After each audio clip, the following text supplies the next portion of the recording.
Ndugu washiriki, Tanzania inaendelea kupiga hatua kubwa katika uchumi wa kidijitali. Kadiri tunavyoweza kutumia teknolojia, ndivyo tunavyopaswa kuimarisha usalama wa mifumo yetu. Hatupaswi kusubiri tukio la udanganyifu litokee ndipo tuendelee kuchukua hatua. Ni lazima tujenge taasisi zinazostahimili udanganyifu kabla haujatokea. Ni lazima tuwekeze katika rasilimali watu, mifumo na teknolojia.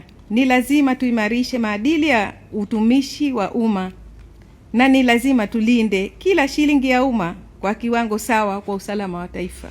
Mapambano dhidi ya udanganyifu hayawezi kufanikiwa ikiwa taasisi zitafanya kazi kwa kutengana. Ni muhimu sana kwa taasisi na wadau tunaopambana na adui huyu tubadilishane taarifa na tushirikiane kwa karibu zaidi. Tunahitaji kuongeza maarifa wakati wote na kuwajengea uwezo wataalamu wetu. Tunahitaji kutumia mbinu za kisasa za kuzuia, kupambana, kudhibiti, kugundua na kuchunguza makosa haya ya udanganyifu. Na tunahitaji kuimarisha matumizi ya uchambuzi wa taarifa, uchunguzi wa kimatibabu, uhusiano wa kimtandao, masuala ya forensic accounting and digital forensics. Zaidi ya yote, tunahitaji kujenga kizazi cha wataalamu wenye viwango vya kimataifa katika kuchunguza na kudhibiti udanganyifu.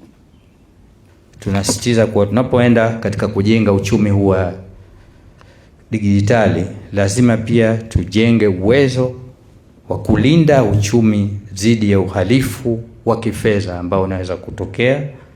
Ni lazima tuwekeze